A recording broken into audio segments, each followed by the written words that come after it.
Përshëndetje të gjithëve dhe ju falenderoj për praninë tuaj në këtë komunikim periodik Ministrisë Financave, ku së bashku me drejtorin e përgjithshëm të tatimeve dhe drejtorin e përgjithshëm të doganave duam të ndajmë me ju rezultatet e 6 mujorit parë të këtij viti.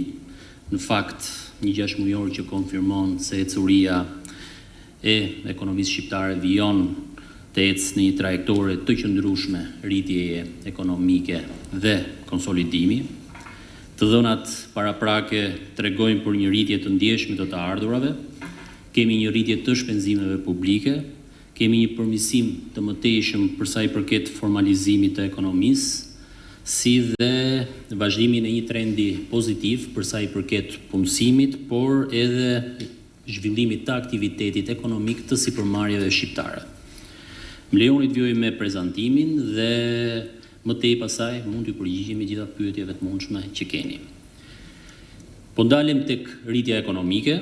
Shqipëria gjatë 3 mujorit parë të vitit 2026 ka shënuar një rritje ekonomike për 3.7%, më e larta se sa mesatarja e Ballkanit Perëndimor, por edhe e Bashkimit Evropian.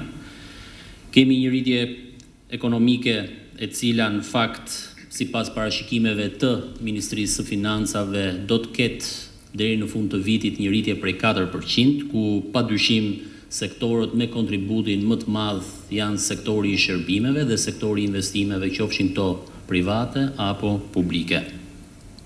Parashikimi ynë është që deri në fund të vitit 2026 prodhimi i brendshëm bruto të arrijë në nivelin e 29 miliard eurove, ndërsa, ashtu siç kemi thënë dhe më herët, deri në fund të mandatit, pritshmëritë tona janë që prodhimi i brendshëm bruto të shkojë në masën e 35 miliard eurove.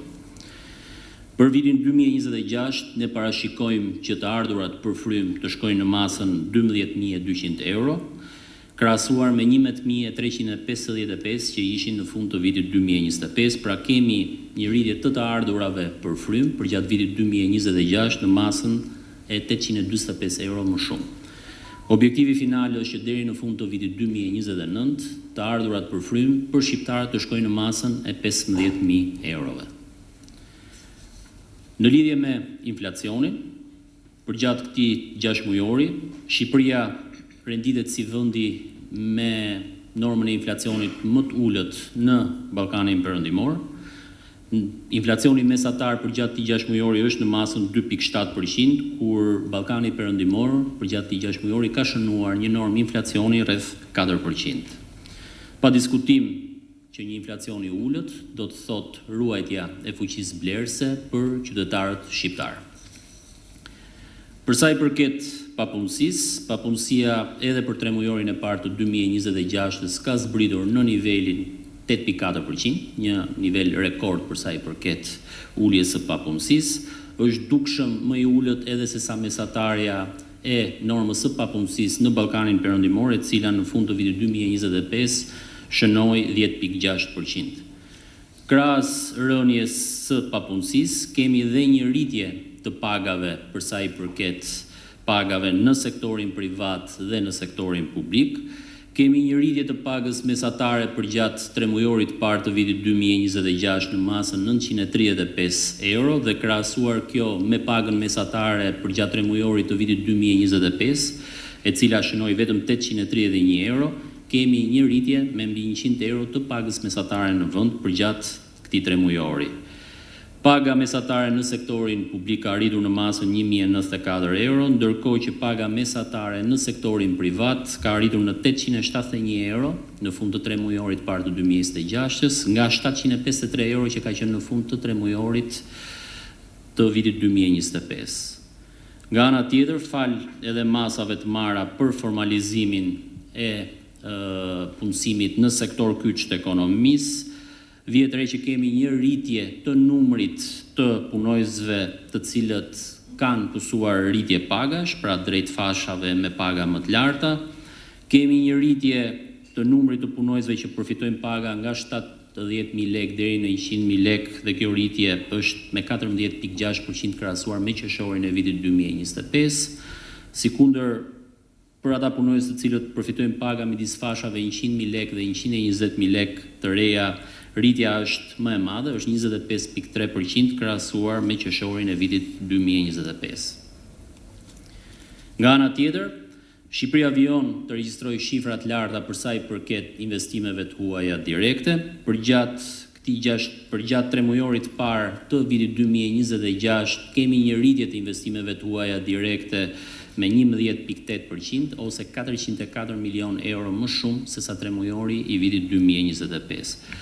Vendet që kryesojnë janë Austria në vend të parë, Italia, Holanda, e ndjekur më pas nga Turqia dhe Kosova. Në lidhje me kreditimin e ekonomisë, shifrat tregojnë një zgjerim të kreditimit për gjatë 5 mujorit të parë të vitit 2026, e cila në fakt mbështet investimet, konsumin, por edhe aktivitetin ekonomik në vend. Kemi një rritje të kreditimit të ekonomisë me mbi 1 miliard euro krahasuar me 5 mujorin e vitit 2025, ku në fund të muajit maj, për herë të parë, kemi regjistruar një stok total të kredive në masën 10.2 miliard euro. Për sa i përket ecurisë së buxhetit, të ardhurat totale të realizuara për gjatë periudhës janar-qershor 2026 arritën në masën 410 miliard lek, me një realizim 105% të planit të periudhës, ose, e përkthyer ndryshe në terma monetar, 44.5 miliard lek më shumë. Ky parashikim në fakt të kalon edhe objektivin e vendosur në realizimin e të ardhurave në planin e strategjisë afatmesme të ardhurave, një plan që, siç e dini, është dakordsuar edhe me partnerët tanë ndërkombëtar. Ky në fakt është një sinjal i qartë për sa i përket forcimit bazës ekonomike në vendin tonë. Për sa i përket realizimit të shpenzimeve buxhetore për periudhën janar-qershor 2026, ecuria ka qenë e kënaqshme. Kemi një realizim të përgjithshëm të shpenzimeve publike në masën 357.8 miliard lek, me një realizim të planit në masën 97.4%, ndërkohë që shpenzimet e përgjithshme publike krahasuar me 6 mujorin e vitit 2025 vinë me rritje me 24.8 miliard lek, ose rreth 250 milion euro më shumë shpenzime publike për gjatë këtij 6 mujori, krahasuar me 6 mujorin e vitit kaluar.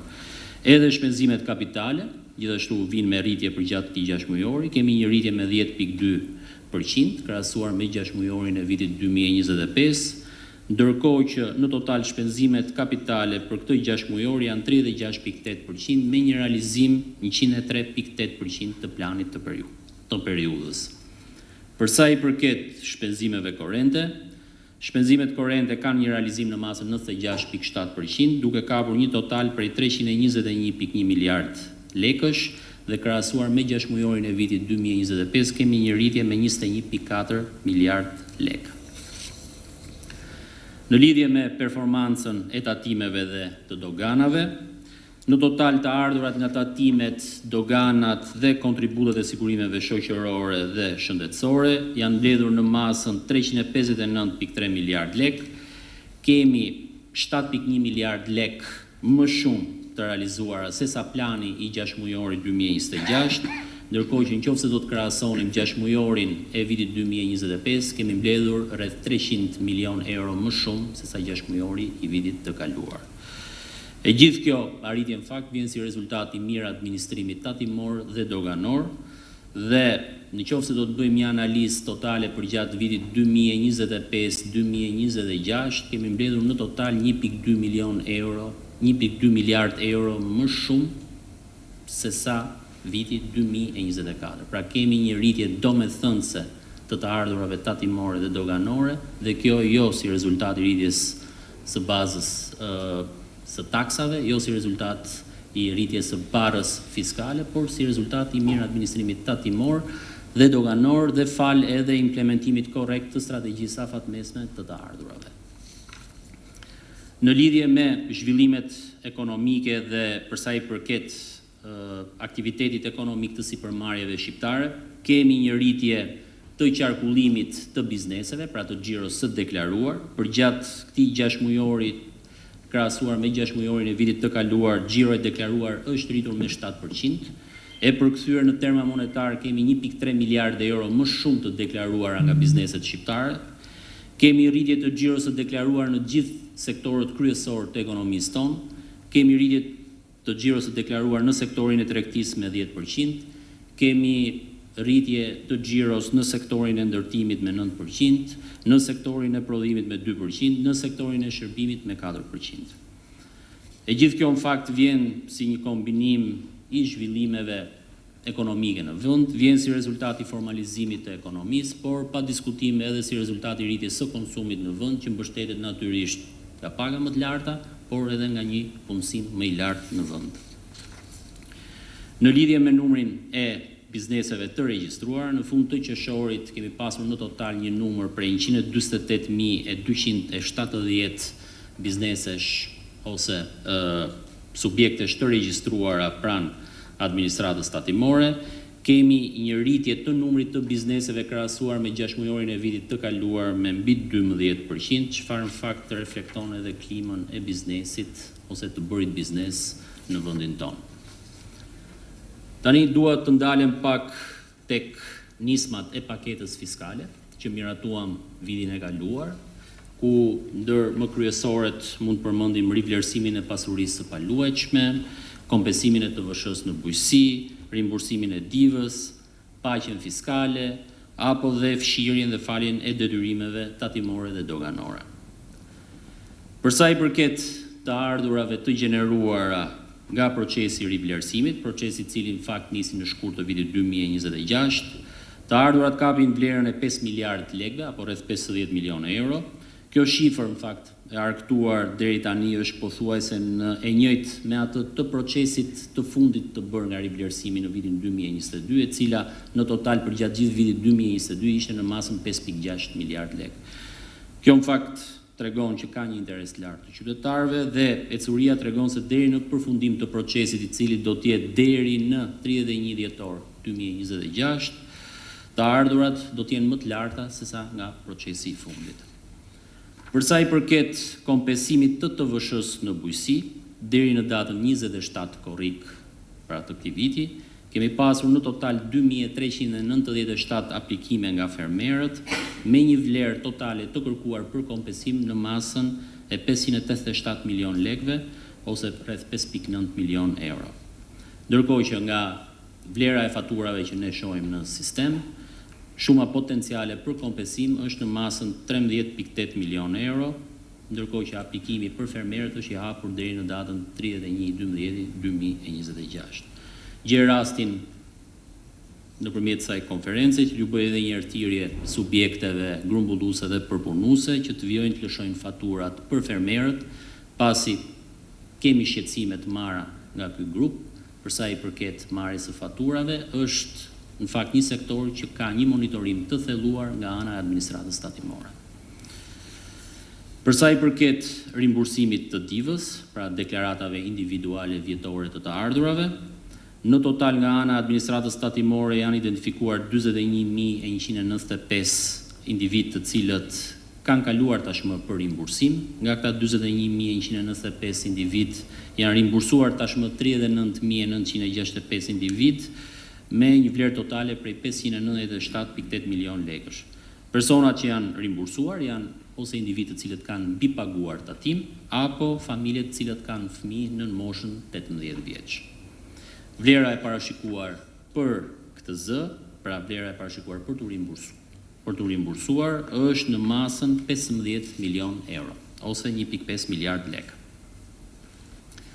Po ndalem pak tek zbatimi i ligjit të fshirjes e faljes, bazuar në dhënat më të fundit që kemi marrë nga administrata tatimore dhe doganore. Për sa i përket administratës doganore, falja e detyrimeve të cilat kanë një vjetërsi mbi 10 vjet, nga ky zë kanë përfituar në total 264 operatorë ekonomik, me një vlerë totale të fshirë apo të falur në masën 505.4 milion lekë. Ndërkohë që falja e detyrimeve ose falja me kusht që ne e quajmë, ku paguhet një pjesë e detyrimeve dhe ndërkohë pastaj fshihet një pjesë e gjobave dhe penaliteteve, nga kjo masë kanë përfituar 260 operatorë ekonomik me një vlerë totale të falur për 168.5 milion lekësh.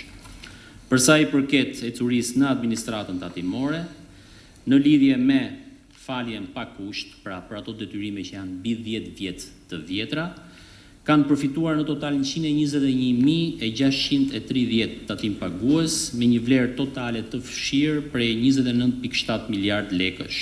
Ndërkohë që falja me kusht, pra për detyrimet që janë më pak se sa 10 vjet, ku paguhet një pjesë e detyrimit dhe pjesa tjetër pastaj falet apo fshihen gjobat dhe penalitetet, përfitues në total janë 43.366 tatim pagues me një vlerë totale të fshirë prej 8.6 miliard lekësh.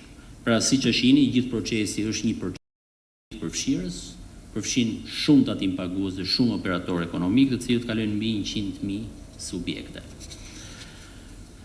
Përsa i përket paqes fiskale, që pa diskutim ka pas shumë diskutime, gjatë diskutimeve në për komisionet e parlamentare, pra të kuvendit, ku është aluduar dhe është spekuluar se po bëhet pastrim parash, parave të krimit, është një amnisti, ka evazion ose po lecohet evazioni fiskal.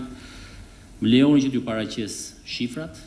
Në total subjekte që kanë aplikuar për paqen fiskale janë 62, nga të cilët të kualifikuar për të përfituar nga paqja fiskale janë vetëm 19, dhe nga këta 19, 15 kanë kërkuar që të përfitojnë nga paqja fiskale, pra që të paguajnë një tatim fitimi të reduktuar në masën 5%, në rast se fitimi të agorcuar me tatimet është mbi 18% i fitimit të vitit të mëparshëm.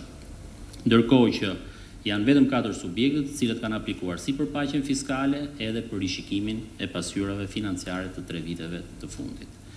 Subjektet në fakt që kanë përfituar janë subjekte që shtrihen në gjithë territorin e Shqipërisë. Kemi 7 subjekte në Tiranë, kemi 5 subjekte në Durrës, 2 subjekte në Shkodër, 1 subjekt në Korçë e kështu me radhë. Pra gjithë ajo zhurmë për asgjë. Si përfundim, dua të ndalem pak edhe tek proceset integruese. Si Ministri e Financave, ju e dini që jemi duke punuar me harmonizimin e plot të legjislacionit ton fiskal, por dhe të kodit doganor me direktivat e Bashkimit Evropian. Deri në fund të muajit shtator do të bëjmë një parafrim të plot të kodit doganor me kërkesat e Bashkimit Evropian, ndërkohë që deri në fund të këtij viti do të bëhet parafrimi i plot i gjithë kuadrit ton fiskal me kërkesat e direktivave. Ju faleminderit dhe mbetemi të hapur për çdo pyetje që mund të keni. Mario Braga nga televizioni A2 CNN, sigurisht marrëveshja e firmosur ditën e djeshme teksti i saj do të mbetet sekret, po në rrafshin financiar $302 milion nga programi i financimit të jashtëm ushtarak FMF amerikan. Mund të kemi nga ju zoti ministër ca dhëna ose detaje në kuadrin financiar, bëhet fjalë për një kredi, grant edhe për drejtorin e doganave nëse mundet, në kuadër të parafrimit të legjislacionit me Bashkimin Evropian për negociatat e antarësimit. Jemi në rrugën e dur për t'i përmbyllur le themi ato kapituj ku jemi brenda vitit 2027? Faleminderit.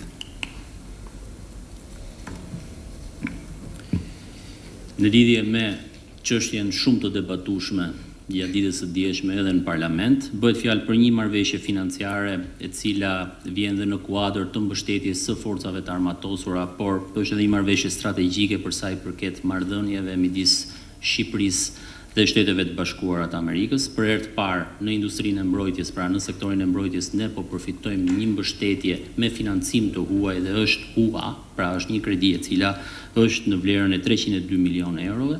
Është kërkuar nga pala huadhënëse, pra nga Shtetet e Bashkuarave të Amerikës, që detajet e kontratës të mbahen konfidenciale dhe për këtë arsye edhe trajtimi i çështjes u bë me dyert mbyllura dje në parlament. Ajo që mund të them është që kushtet e ofruara janë vërtet kushte konkurruese për sa i përket termave financiar të kësaj UHA-je, krahasuar edhe me termat që ne marrim për kredi të ndryshme në sektor të ndryshëm. Kaq mund t'ju them lidhje me këtë çështje. Po, faleminderit për pyetjen tuaj. Mua shpeshherë më vjen mirë të them që dogana shqiptare është në pararojë të proceseve integruese Shqipëria sigurisht do jetë vend kufitari i Bashkimit Evropian dhe dogana shqiptare do jetë dogan e gjithë Bashkimit Evropian. Dhe për këtë qëllim ne kemi marrë angazhimin maksimal që ky proces të ecë sa më shpejt dhe sa më mirë. Në kapitullin 29 janë 4 piketat përmbyllëse që duhet për të mbyllur negociatat në këtë kapitull, që lidhet me parafrimin e legjislacionit, sistemet IT-s, forcimin e kapaciteteve institucionale dhe administrative të doganës, si dhe adherimin në protokollin e Organizatës Botërore të Shëndetësisë për eliminimin e tregtisë palishme të produkteve duhanit. Kjo e fundit është kryer si proces, ndërkohë se takon parafrimit legjislacionit, siç e vuajnë duke dhe ministri, është bërë parafrimi plot i kodit doganor, është dërguar shërbimeve të Bashkimit Evropian, të cilat presin dakordsinë përfundimtare me qëllim që brenda muajit shtator të miratohet nga kuvendi. Po ashtu janë hartuar dhe aktet e tjera në ligjore në zbatim të kodit doganor të parafruar tashmë dhe me të miratuar kodin doganor do miratohen dhe dispozitat zbatuese të kodit doganor që bëjnë në këtë mënyrë parafrimin e plot të gjithë legjislacionit doganor me legjislacionin në Bashkimin Evropian. Pra kjo piket konsiderohet brenda fatit e përmbyllur. Po ashtu sa i takon sistemet e teknologjisë informacionit, lejoni të bëjmë dije që jemi në hapa të mirë për të parafruar dhe plotësuar plotësisht sistemet dhe doganës shqiptare me sistemet e Bashkimit Evropian. Dogana shqiptare në fund të ditës është sistem. Pra çdo procedurë doganore që ne kryejmë nëpërmjet sistemeve digjitale. Dhe për këtë qëllim ne kemi nënshkruar tashmë një marrëveshje me UNCTAD-in, që është organizëm i Kombeve të Bashkuara, për të fuqizuar ose implementuar sistemin e ri të doganës shqiptare. Dhe sistemi i ri i doganës shqiptare jo vetëm që do jetë i parafruar plotësisht me sistemet e Bashkimit Evropian, jo vetëm që do jetë një sistem që do të mundsoj, do ketë një teknologji shumë të ndryshme se ajo që përdoret aktualisht, por siç e kam thënë më parë, do jetë një sistem që do ketë në bazë inteligjencën artificiale, që do mundemi në vlerësimin e riskut, në klasifikimin tarifor, por edhe në vlerësimin e vlerës doganore të pagushme, të përdorë inteligjencën artificiale për të kryer këto lloj analizash. Pra, ne kemi planifikuar që brenda dhjetorit të këtij viti të mund të implementojmë modulin e parë të sistemit të ri, pra më parë ne përdorim ASICUD-ën, tashmë ai që quhet ASI5, ASI5, sistemi i ri i administratës doganore, do mundemi që brenda dhjetorit të përdorim paktën për modulin e eksporteve. Dhe brenda vitit 2027 të kemi të implementuar pjesën më të madhe të sistemit, cilat të gjitha sistemet sipas planit që kemi bërë të administratës doganore, duhen përmbyllur brenda vitit 2030. Por po ecim me një ritëm më të shpejtë se ai që ne kemi parashikuar. Edhe sa i takon kapaciteteve administrative dhe operacionale të administratës doganore, besoj që jemi një rrugë shumë të mbarë. Në mars të këtij viti patëm një mision monitorues nga vendet anëtare të Bashkimit Evropian, si edhe nga Komisioni, për të kuptuar aftësinë e administratës doganore shqiptare për ju përgjigjur qoftë zbatimit legjislacionit të BE-s, po qoftë edhe aftësisë që të jemi, siç thash, pikë fundore dalse ose hyrëse e Bashkimit Evropian. Dhe sigurisht raporti ka nota vërtet shumë të mira dhe motivuese. Një nga reformat që po ndërmarrim si administratë doganore që të sigurojmë përmbushjen plotësisht të këtyre rekomandimeve është edhe krijimi i një strukture të re për administratën doganore shqiptare. Duam të ndryshojmë filosofinë tashmë të mënyrës si funksionon administrata doganore, të mos jetë vetëm tek trau, pra që çdo procedurë doganimi të kryhet në kufi ose në pikat doganore, por të lehtësojmë maksimalisht procedurat doganore në kufi dhe të kontrollojmë nëpërmjet asaj që quhet a posteriorit ose kontrolli pas zhdoganimit. Pra të forcojmë kapacitetet e administratës që pavarësisht procedurave të zhdoganimit kryer në kufi, të jemi në gjendje pastaj për të kontrolluar se sa mirë dhe sa shpejt dhe nëse i ka kryer në mënyrën e duhur apo jo procedurat e zhdoganimit, edhe pas kontrolleve me a posterior ose pas zhdoganimit. Kështu ulim presionin që mund të ketë që në kufi ose në procedurat e zhdoganimit të ketë evazion ose të ketë shmangje, sepse në çdo rast të jenë të kontrolluar dhe në çdo rast do kemi mundësinë për të siguruar që të përmbushen ose të plotësohen ose të paguhen plotësisht të gjitha detyrimet doganore. Pra, besoj që jemi në një rrugë shumë të mbarë dhe siç e thash, në pararojë të çdo procesi integrues të Shqipërisë. Faleminderit.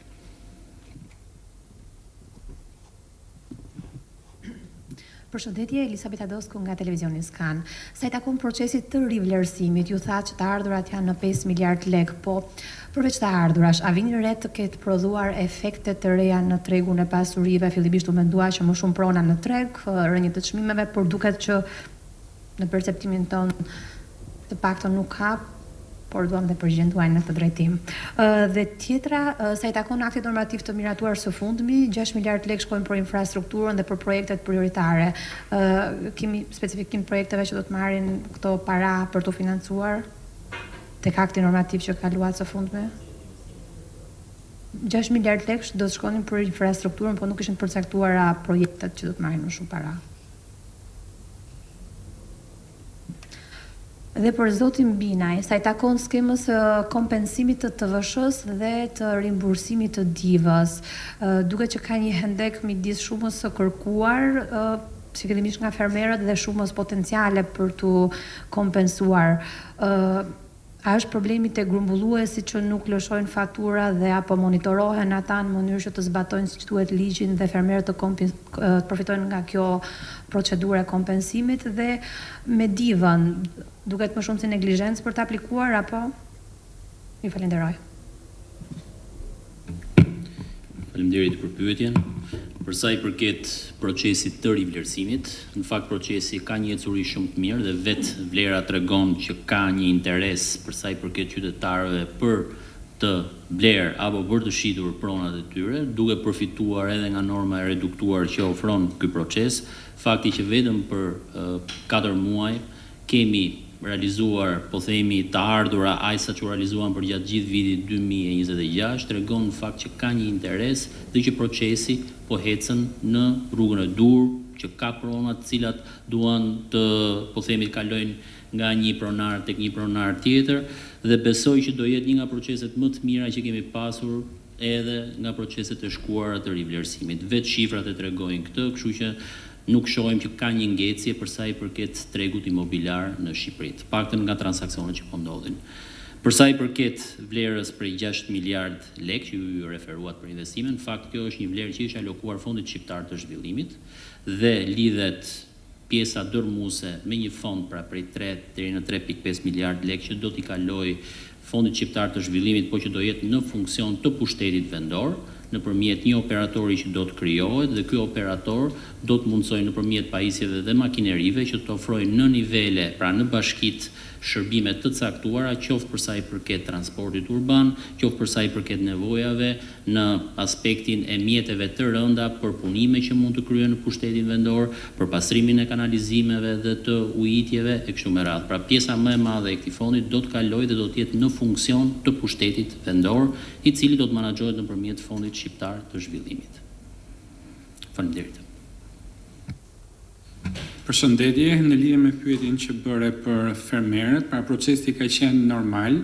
Ne në sistem kemi 100.000 fermerë, po vetëm 10.000 fermerë kanë qenë aktiv me autofaktura, nga vlerësimi që ne kemi aktualisht për potencialin e rimbursimit është rreth 15 milion euro, pak a shumë njëjti është dhe plani që është bërë pra për këtë gjë, buxheti, pra pak a shumë parashikimi ka qenë i saktë. Ndërkohë që ne jemi duke punuar me intensitet për informimin e fermerëve, për edukimin e tyre, jemi duke organizuar trajnime në shumë qarqe të vendit, pra filluam në Lushnjë, me që numri aplikimeve në Lushnjë në një firë ishte shumë i lartë, pra shkonte rreth 1500, pastaj sot jemi në Shkodër, do jemi në Berat, në Korçë kështu me radhë, pra për të dëgjuar problemet e fermerëve dhe pastaj edhe për të informuar si bëhet aplikimi. Aplikimi shumë i thjeshtë, pra mund ta bësh në iPad, në telefon, nuk ke nevojë fare as për letër, as për shkresa, zgjedh fatura dhe ajo kalon drejt për drejt në sistemin tonë. Probleme kanë qenë të vogla, pra problemi informimi, nga ana tjetër duhet dhe një updatim i kodeve naçe që kanë grumbulluese, se shpesh grumbulluesit kanë disa objekte veprimtaria dhe në sistemin tonë ai mund të dalë si ndërtues, ndërkohë që realisht është grumbullues dhe mund të qenë ndërtues vite më përpara, pra duhen bërë dhe updatime të kodeve naçe në mënyrë që këta pastaj të shikohen nga sistemi si grumbullues dhe pastaj të dalin në faturat fermerëve. Procesi ka qenë i thjeshtë, deri tash ne kemi rreth 2400 fermerë që kanë aplikuar. Shuma e kërkesës së tyre është pak a shumë ajo që tha dhe zoti ministër, 5.9 milion euro. Shumë shpejt pra ne do kalojmë në pagesa të menjëhershme që duhet filluar nga fillimi pra pas 30 ditësh nga fillimi i gushtit do të ketë pagesa drejt për drejta në llogaritë që fermerët kanë deklaruar në sistemin tonë. Në lidhje me rimbursimin e divës, rimbursimi i divës filloi si proces me intensitet shumë të lartë. Për herë të parë administrata timore u përball me një kërkesë rimbursimi 40.000, pra që ishte një kërkesë shumë e lartë nga aty që ishte mësuar administrata timore përpara. Patjetër pati një përmirësim të procesit, ne jemi akoma duke punuar për ta digitalizuar totalisht, për ta bërë shumë më thjeshtë dhe kërkesën dhe pagesën dhe kohët e pagesës. Deri tash ne kemi një shumë të rimbursuar prej 6.4 milionë eurosh. Në sistemin ton kërkesat ose potenciali i këtyre që kanë te priskreditorë është rreth 77.000, po patjetër shumat mund të jenë dhe të vogla. Dhe kur janë shumë të vogla dhe interesi i vetë personave për t'i kërkuar është i vogël, pra dhe kjo është në varësi të personave nëse duan të rimbursohen apo jo, qoftë për shumë të vogla, pra imagjinoni një numër i madh prej 30.000 që ka vlera të vogla rimbursimi, por që kur shpërndahet arrin një vlerë që mund të jetë deri te 14 milionë euro. Ne jemi të hapur për gjithë që ta bëjnë këtë kërkesë dhe ta rimbursojmë në kohë sa më të shpejt. Në këtë rast nuk ka afat të rimbursimi, pra rimbursimi mund të vazhdojë, mund ta bësh kur të duash për një afat 5 vjeçar. Njerëzit mund të presin edhe vitin tjetër që mund ta kompensojnë me tatimin që mund t'i dalë ose mund t'i mbledhin bashkë 2 vite dhe të bëjnë një rimbursim për të dyja shumat së bashku. Faleminderit. Mbase një sqarim të shkurtër për sa i përket procesit të kompensimit të TVSH-s në bujqësi, përposhtë se sa tha drejtori i përgjithshëm, pra që aplikimet mund t'i bëjnë fermerët drejt për drejt online, gjithashtu edhe sportelet e shërbimit të tatim paguesit janë në dispozicion të fermerëve, të cilët mund paraqiten atje dhe mund të asistohen drejt për drejt nga inspektorët tatimor për sa i përket këtij procesi. Për ne është shumë e rëndësishme që ky proces të ecë mirë, mos ketë vonesa dhe që kompensimi i fermerëve të bëhet brenda 30 ditorshit që është parashikuar edhe në ligj. Ju falenderit. Përshëndetje, Marinela Lina nga Top Channel. Zotë Ministër, ndalemi tek ju si fillim. Në deklaratën tuaj përmendët disa shifra dhe për paqen fiskale, teksa thatë se nga 62 marrëveshje, 19 janë të arrira deri më tani. Mund të kemi një të dhënë për cilët sektor bëhet fjalë, pra operatorët cilët sektorve ju përkasin dhe sa është vlera e detyrimeve të tyre, dhe nga ana tjetër ndonse është tagër i Ministrisë së Ekonomisë, por si pjesë e qeverisë. Nafta ditët e fundit ka arritur në vlerën e 206 lekëve. A mendohet një rikthim i bordit të transparencës dhe një pyetje për drejtorin e tatimeve?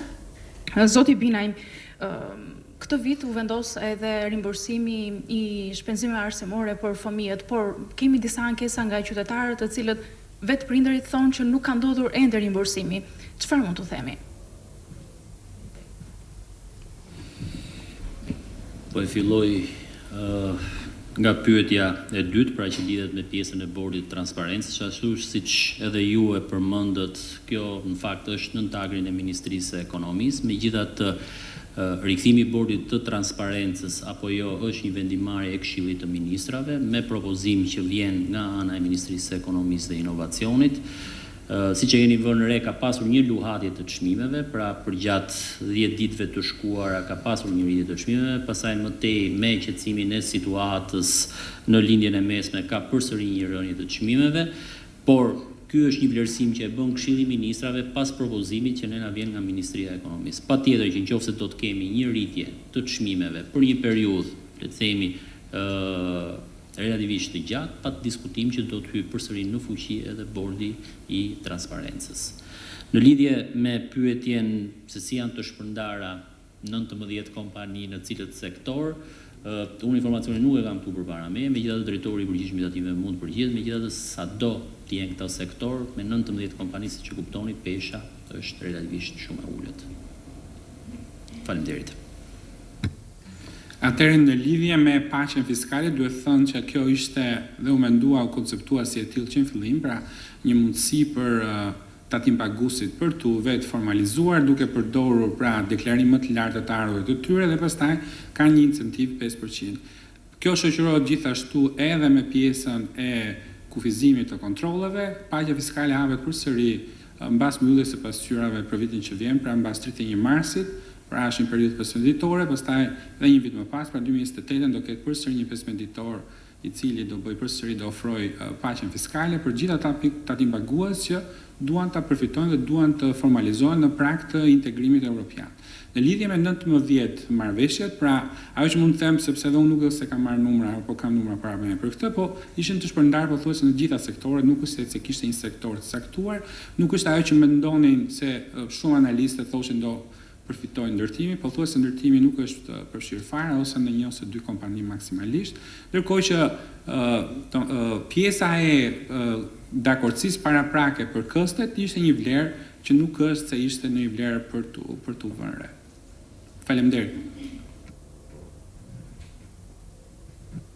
Përshëndetje nderuar, Sabina Nika nga në televizion, zoti ministër, një pyetje për ju kryesisht.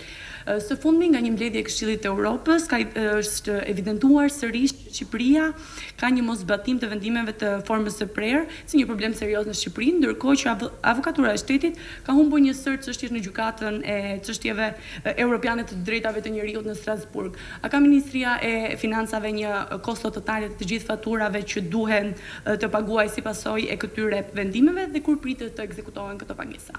Dhe ndjes edhe një pyetje për zotin Beja, duke marrë parasysh që institucionet ligjzbatuese dhe struktura e posaçme antikorrupsion ka marrë disa operaciona ose le të themi po godet vazhdimisht organizata të trafikut ndërkombëtar të lëndëve narkotike. Për sa i përket portit të Durrësit, a kemi raste të paktën për 6 mujorin e fundit të këtyre operacioneve që janë referuar edhe nga dogana? Faleminderit. Ju faleminderit për pyetjen. Në lidhje me pyetjen tuaj për sa i përket zbatimit të vendimeve të gjykatës, unë besoj që qeveria është në linjë dhe vetë progres raporti e tregoi këtë gjë, patjetër që ne i zbatojmë të gjitha vendimet e gjykatave, qoftë kjo të gjykatës lartë apo kushtetuese brenda vendit, ashtu dhe vendimet e gjykatave ndërkombëtare. Në lidhje me informacionin pra për sa i përket totalit të detyrimeve ose po themi çështjeve potenciale që ne kemi në gjykatën e të drejtave të njerëzit, sipas informacionit që un kam, e gjithë vlera potenciale për t'u paguar është në masën 18 milion euro. Pa diskutim që kur ka vendime të tilla, qeveria shqiptare, pra që ka vendime të formës prerë për t'u bërë pagesat, apo vendime që vinë nga gjykatat të tilla, pa diskutim që ne veprojmë me pagesën e këtyre detyrimeve dhe i përmbushim gjitha detyrimet që rrjedhin si rezultat i gjykatave vendase apo i gjykatave të huaja. Sigurisht që dogana shqiptare përveç se një institucion që mbledh të ardhurat për buxhetin e shtetit është atë institucion ligjzbatues. Ne shpesh herë kemi bërë publike të gjitha rastet e palishmërive të zbuluara, qoftë në portin e Durrësit, qoftë edhe në pika të tjera kuvitare në Rrinas. Raste ku kemi goditur jo vetëm palishmërinë në fushën doganore, por edhe sa i takon trafikut potencial të narkotikëve. Gjitha operacionet janë kryer në bashkëpunim me policinë e shtetit dhe në çdo rast janë bërë referimet përkatëse, qoftë në prokurori të zakonshme, qoftë në prokurorinë e posaçme. Gjithashtu edhe në fushën doganore ka një vëmendje të shtuar për të luftuar palishmëritë, jo vetëm ato që prekin interesat drejt për drejt të shtetit shqiptar, po edhe interesat e Bashkimit Evropian. Më së fundmi mund ta bëj publike këtë që referuar në SPAK një çështje e cila nuk prek drejt për drejt interesat e shtetit shqiptar, por kryeshin operacione fiktive zhdoganimi dhe eksporti nga vendet e Bashkimit Evropian duke përdorur dokumenta falso të lëshuara nga autoritetet shqiptare, të falsifikuara. Për këtë qëllim, duke pas konsiderat që janë përdorur dhe materialet ngjashme me materialet që përdoren edhe nga doganat shqiptare, është bërë referimi edhe në strukturën e posaçme kundër korrupsionit dhe krimit të organizuar në Shqipëri, por njëkohësisht janë njoftuar dhe autoritetet përkatëse të Bashkimit Evropian, OLAF-i në këtë rast, për të luftuar në këtë mënyrë palishmërinë që kryesisht cënonte interesat e Bashkimit Evropian dhe jo të Shqipërisë. Pra, po përmbushim më së mirin edhe funksionin tjetër ligjzbatues që kemi për luftuar çdo lloj palishmërie që ndodh në kufi të vendit. Faleminderit.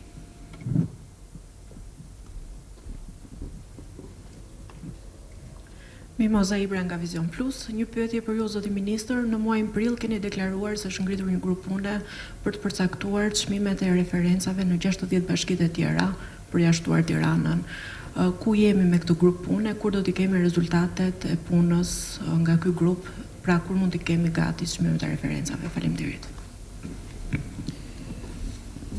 Duke qenë se është një grup pune ndërinstitucional dhe vetë kompleksiteti i punës është i tillë që kërkon kohë, unë nuk mund t'ju jap një datë se kur do të ndodhi kjo eksaktësisht, por një gjë është e sigurt që ne do ta përmbyllim këtë proces dhe duam ta përmbyllim këtë proces në mënyrën më korrekte të mundshme, në mënyrë që mos të ketë kontestime si në nivel vendor ashtu dhe në nivel qendror për sa i përket çmimeve të reja që do të përcaktohen në gjithë territorin e Shqipërisë. Megjithatë, ne këtë kemi diskutuar edhe gjatë konferencës së muajit prill që përcaktimi i çmimeve të reja të referencës nuk e pengon procesin e rivlerësimit të pasurive të paluajtshme, pasi ky është një proces i cili mund të bëhet edhe nëpërmjet vlerësuesve privat, pra për përcaktimin e vlerës së pronës, dhe jo domosdoshmërisht me çmimet e referencës që do të përcaktohen nga grupi i punës. Faleminderit. Neritan Gjergo, Euronews Albania. Zoti Ministër, pati një debat shumë të gjatë pasi qeveria preku fondin rezerv me 4 milionë euro pas koncertit të Kanye West. Si rekuperohen këto lek të marra nga fondi rezerv? A i kanë nxjerrë koncerti apo vijnë nga kanale të tjera që fondi rezerv t'i ketë sërish ato 4 milionë euro? Faleminderit.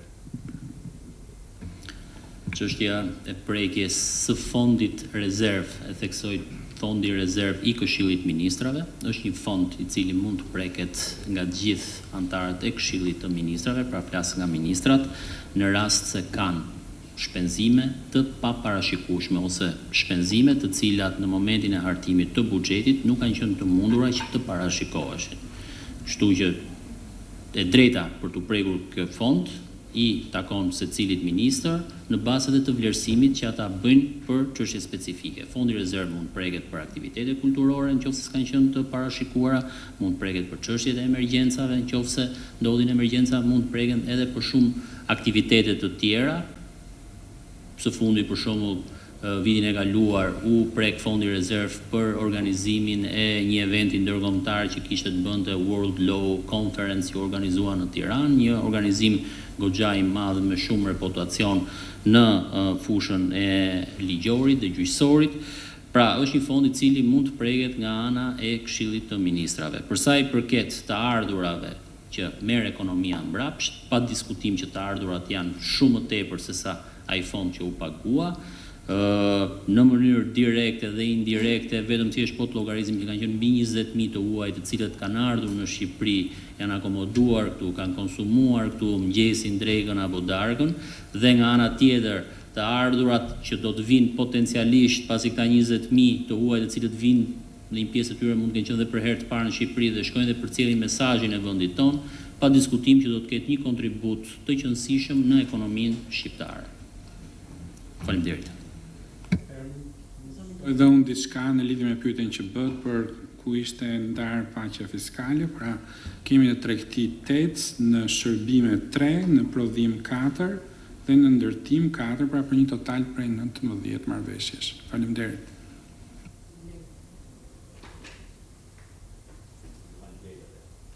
Ju faleminderit.